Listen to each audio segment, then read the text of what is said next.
শ্রুতিতে রাম ঠাকুর স্বর্গীয় প্রভাত চক্রবর্তীর প্রথম ঠাকুর দর্শন লাভ, স্বপ্নে নাম প্রাপ্তি ও কিছু লীলা। 1918 সাল। সেই সময় স্বর্গত প্রভাত চক্রবর্তী মহাশয় কলকাতা বিশ্ববিদ্যালয়ের নবগঠিত সংস্কৃতের অধ্যাপক রূপে তিনি যোগদান করেন স্নাতকোত্তর বিভাগে। তারই কয়েক মাস পরের ঘটনা। প্রভাতচন্দ্র তখন বউবাজার অঞ্চলে মলঙ্গা লেনে একটি বাসা বাড়িতে তিনি বাস করতেন। সেদিন বিশ্ববিদ্যালয়ে যাবার সময় বাড়ির চিঠির বাক্সে চিঠি দেখে ডালাটি খুললেন। পোস্টকার্ডের পত্রের যে পৃষ্ঠায় লেখা তারই দিকে তার চোখ পড়ল, দৃষ্টি আর ফেরাতে পারলেন না। পত্রের পাঠ অনেকটা এইরকম: আমি নিশ্চিত জানি রাম সাক্ষাৎ ভগবান। আমার 80 বৎসরের ওপর বয়স হইয়াছে, সুতরাং আর কতদিন বাঁচব তাহা জানি না। আমি শুনিয়াছি যে রাম এখন কলকাতারই কোনো স্থানে অবস্থান করিতেছেন। মৃত্যুর পূর্বে যাহাতে সাক্ষাৎ নারায়ণ রামের দর্শন পাই, তাহার একটু ব্যবস্থা তুমি করিয়া দিবে। এই জন্যই তোমাকে এই পত্র লেখা, যাহাতে তোমার জানা থাকিলে রামের ঠিকানা অতি অবশ্যই শীঘ্র আমাকে জানাইবে। ইতি যোগজীবন মুখোপাধ্যায়। পোস্টকার্ডখানি উল্টাইয়া প্রভাতচন্দ্র দেখলেন যে পত্রটি পাশের বাড়ি তাহার পরিচিত জনৈক ভদ্রলোককে লেখা। ভুলক্রমে ডাক পিয়ন ও বাড়ির চিঠিখানা তাদের চিঠির বাক্সে ফেলে গেছেন। প্রভাতচন্দ্র পাশের বাড়িতে গিয়ে ওই ভদ্রলোককে ডাকলেন। ভাগ্যক্রমে ভদ্রলোক বাড়িতেই ছিলেন। প্রভাতচন্দ্র তাকে ঘটনাটি খুলে বললেন এবং তাকে না জানিয়ে ওই পত্র পড়ার জন্য বারবার ক্ষমা ভিক্ষা করলেন। পত্রে লিখিত রামের ঠিকানা তার জানা থাকলে বলবার জন্য অনুরোধ করলেন। ভদ্রলোক সহাস্যে ঠিকানাটি প্রভাতচন্দ্রকে জানালেন। বউবাজার স্ট্রিট ধরে প্রভাতচন্দ্র পায়ে হেঁটে চলেছেন বিশ্ববিদ্যালয়ের দিকে, আর ভাবছেন এই রামের নাম তো তিনি কোনোদিন শোনেননি, অথচ পত্রলেখক লিখেছেন রাম সাক্ষাৎ ভগবান। পত্রলেখকের বয়স 80 পর, সুতরাং তার অভিজ্ঞতা উপেক্ষণীয় নয়। অধিকন্তু পত্র রচয়িতার সেই সময়ের সুপ্রসিদ্ধ ধর্মগ্রন্থ ধর্মসার সংগ্রহের রচয়িতাও বটে। সুতরাং প্রচুর পাণ্ডিত্যের অধিকারী তিনি, এবং ধর্ম কি তাহা নিয়েও বহু আলোচনা তিনি করেছেন। এহেন ব্যক্তি যখন নিঃসংশয়ে উপলব্ধি করেছেন যে রাম সাক্ষাৎ ভগবান, তখন আর কাল বিলম্ব নয়। ওই ঠিকানায় একবার গিয়ে চেষ্টা করে দেখতে হবে ভগবান দর্শন ভাগ্যে আছে কিনা। বিশ্ববিদ্যালয়ের ক্লাস শেষ সেদিন প্রভাতচন্দ্রের দুটোতেই শেষ হয়ে গেল। বিশ্ববিদ্যালয় থেকে বেরিয়ে তিনি ঠিকানাটি লক্ষ্য রেখে দ্রুত পায়ে এগিয়ে চললেন। একে ওকে জিজ্ঞাসা করতে করতে প্রায় 2:45 নাগাদ ঠিক ঠিকানায় এসে পৌঁছলেন। দুটি যুবক গলির সামনে দাঁড়িয়েছিল। প্রভাতচন্দ্রের মুশকিল হলো যে শুধু রাম নামই তো তার জানা ছিল, কিন্তু পুরো নামটি তাড়াতাড়িতে পাশের বাড়ির ভদ্রলোকের কাছ থেকে সংগ্রহ করা হয়নি। সেজন্য তিনি বাড়ির সামনে দাঁড়িয়েও ঢুকতে ইতস্তত করছিলেন। যুবক দুটি তার অবস্থা দেখে এগিয়ে এলেন। প্রভাতচন্দ্র তাদের পত্রের সমস্ত ঘটনা খুলে বললেন। যুবক দুটি তাকে অপেক্ষা করতে বলে বাড়ির ভিতরে প্রবেশ করলেন। ক্ষণ পরে তারা ফিরে এলেন এবং বললেন, আপনি আমাদের সঙ্গে আসুন। বলেই দোতলায় উঠে একটি মহিলার সঙ্গে চুপি চুপি কিছু কথা বলে প্রভাতচন্দ্রকে একটি দরজার সামনে দাঁড় করিয়ে অঙ্গুলি নির্দেশ করে বললেন, ইনি সেই। একখানা অতি সাধারণ তক্তাপোশের উপর সামান্য বিছানা পাতা, তার উপর সোজা হয়ে বসে আছেন এক বৃদ্ধ। পরনে তার আধময়লা একখানা ধুতি, বক্ষ বেষ্টন করে রয়েছে মলিন উপবীত। তার কণ্ঠলগ্ন হয়ে রয়েছে 3 গাছা তুলসীমালা, 2 কর্ণমূলে অতি সামান্য স্বর্ণচিহ্ন। ক্ষৌরকর্ম বোধ হয় 10 মধ্যে হয় নাই। প্রশস্ত ললাটের নিচে নয়ন দুটি বড়ই উজ্জ্বল, দৃষ্টি অতি মধুময়।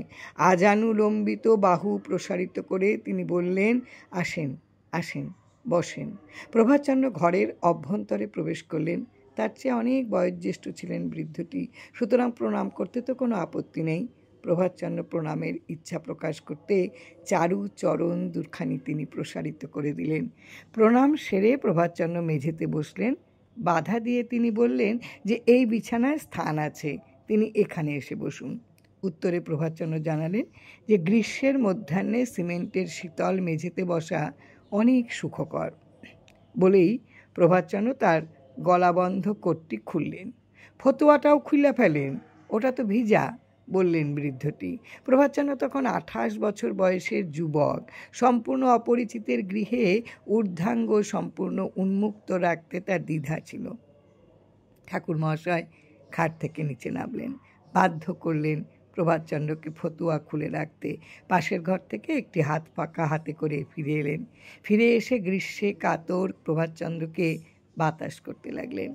বিদ্যুৎ পৃষ্ঠের মতন উঠে দাঁড়ালেন প্রভাতচন্দ্র এবং ঠাকুরমশাইয়ের হাত একরকম হাত থেকে ছিনিয়ে পাখাটি নিয়ে বললেন যে তিনি কে তা তিনি জানেন না, বোঝেননি। তবে এটা তো ঠিক যে তিনি তার চেয়ে বয়সে অনেক বড়, সুতরাং বয়োজ্যেষ্ঠ পরিশ্রম করে হাওয়া করবেন আর বয়সে কনিষ্ঠ অম্লান মুখে সেই হাওয়া খাবেন, এটা অতি অন্যায়, এ কখনোই হতে পারে না। একটু সুমধুর হাসি হেসে ঠাকুরমশাই বললেন, শিশুকালে মাতা পিতার সেবায় কি আপনি বাধা দিতে পারছেন? উত্তরে প্রভাতচন্দ্র জানালেন, বাবা মা তো আপনজন, তারা শিশুকালে অনেক কিছুই করেছেন, কিন্তু পরে কি তাদের থেকে সেবা নেওয়া যায়? ঠাকুরমশাই তখন বললেন, বাবা মা আপনার আপনজন, আমি কি পর? চমকে উঠলেন প্রভাতচন্দ্র। এমন কথা তো ইতিপূর্বে কারোর কণ্ঠ থেকে উচ্চারিত হতে শোনেননি। কয়েক মিনিটের মধ্যেই এমন আপন করে নিতেও আর কাউকে দেখেননি। শ্রীরামচন্দ্রের চরণে আকুল হয়ে পুনরায় প্রণাম করলেন প্রভাতচন্দ্র। ক্ষণকালের জন্য ঠাকুরমশাই বাড়ির ভিতরে গেলেন। ঠাকুরমশাইয়ের কণ্ঠ নিঃসৃত ঘি ময়দা শব্দটা প্রভাতচন্দ্র শুধু শুনতে পেলেন। ফিরে এসে ঠাকুরমশাই বসলেন তক্তাপোষে। ভগবান এক ছিলেন, সেই তো ভালো ছিল, কেন তিনি বহু হলেন? বহু হতে তাকে কে বলেছিল? কেহ ভীমনাগের সন্দেশ পেয়েও খায় না, আবার কারো ভাগ্যে চানাচুর্যটা সম্ভবপর হয় না, ইত্যাদি ইত্যাদি। এই প্রশ্ন কয়টি ঠাকুরমশাইয়ের সামনে উত্থাপন করতে প্রভাতচন্দ্রের প্রায় আধ ঘন্টার মতন সময় লেগেছিল। স্থিরভাবেই ঠাকুরমশাই সব শুনছিলেন। প্রশ্ন শেষে তিনি বললেন, সকলেই ভ্রান্ত। ঘণ্টাখানেক ঠাকুরমশাই স্বর্ণকণ্ঠে প্রশ্নের সব উত্তর দিলেন।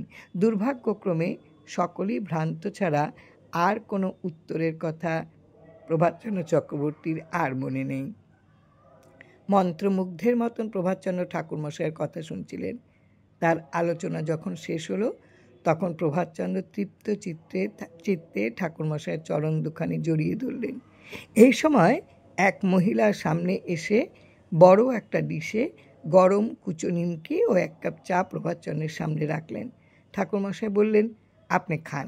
প্রভাতচন্দ্র ইতস্তত করছিলেন, কারণ সম্পূর্ণ অপরিচিত বাড়িতে তিনি এসেছেন। এই গৃহে কোনো পুরুষের দেখা এ পর্যন্ত তিনি পাননি। দ্বীপ্রহরে এসে নিশ্চয়ই তিনি এদের বিশ্রাম বিঘ্নিত করেছেন, তার উপর আবার উৎপাত করেছেন জলযোগের আয়োজন করতে। ঠাকুরমশাই পুনরায় বললেন, সেই সকালে তো খাইয়া আসছেন, তারপর তো আর কিছু মুখে দেন নাই, এখন তো ক্ষুধা লাগছে, মা যা করছেন তা খান। বিনা দ্বিধা কুচো নিমকি আর চা প্রসন্ন হয়ে গ্রহণ করলেন প্রভাতচন্দ্র। বিদায় নেবার সময় জিজ্ঞাসা করলেন, আগামীকাল তাকে এখানে কি পাওয়া যাবে? মধুর হাস্যে ঠাকুরমশাই উত্তর জানালেন, এইখানে আর 3-4 দিন তিনি আছেন, কাল আইসেন পারলে। পরের দিন প্রভাতচন্দ্র বিদ্যালয়ে গিয়ে তার আবাল্য সহপাঠী ও বন্ধু ইন্দুভূষণ বন্দ্যোপাধ্যায়ের সঙ্গে সাক্ষাৎ করলেন এবং পূর্বের দিনের সমস্ত ঘটনার পুঙ্খানুপুঙ্খরূপে বিবরণ দিলেন। পরিশেষে মন্তব্য করলেন, ইনি কে তা জানি না, হয়তো শতজীবনেও বুঝতে পারবো না, তবে এটা ঠিক এমন জনের কথা ইতিপূর্বে কোনো দিন শুনিনি, এমন সস্নেহ ব্যবহার কোথাও পাইনি। আজ আমি সেখানে আবার যাব। আমার একান্ত অনুরোধ, এই অমৃত স্পর্শের তুমিও খানিকটা অংশ নাও। সব শুনে সানন্দে সম্মত হলেন ইন্দুভূষণ বন্দ্যোপাধ্যায়। বিশ্ববিদ্যালয়ের ক্লাস শেষে একসঙ্গে দুজনে উপস্থিত হলেন। ঠাকুরমশাইকে প্রণাম করলেন সেখানে গিয়ে। পূর্বদিনের মতন ঠাকুরমশাই উভয়কেই সমাদরের সঙ্গে গ্রহণ করলেন এবং বহুদিনের পরিচিত আপনজনের মতন ব্যবহার করলেন। সে ব্যবহার শুধু সুদুর্লভী নয়, সম্পূর্ণরূপেই পূর্ব অনাস্বাদিত। ঘণ্টাখানেক ধরে ঠাকুরমশাই অনেক কথা বললেন। কোনো কোনো অংশ উভয়েরই মনে হলো কিছুটা যেন বুঝতে পারছেন, কিন্তু অধিকাংশ কথাই তাদের সম্পূর্ণ বুদ্ধির অগম্য। তবুও বড় ভালো লাগছিল তাদের ঠাকুরমশাইয়ের সান্নিধ্য ও একান্ত আপনজনের মতন ঠাকুরমশাইয়ের আচরণ। তাদের মুখে কিছু দেওয়ার জন্য ঠাকুরমশাই বারবার বাড়ির ভিতর যাচ্ছেন এবং মেয়েদের তাগিদ দিচ্ছেন। বাড়িতে কুলগুরু এলে সপরিবারের শিষ্যের এমন তৎপরতা দেখা যায়, কিন্তু প্রায় অপরিচিত দুই নবীন যুবকের তুষ্টির জন্য একজন বৃদ্ধের এমন কষ্ট স্বীকার, এ তো তারা কল্পনাও করতে পারে না।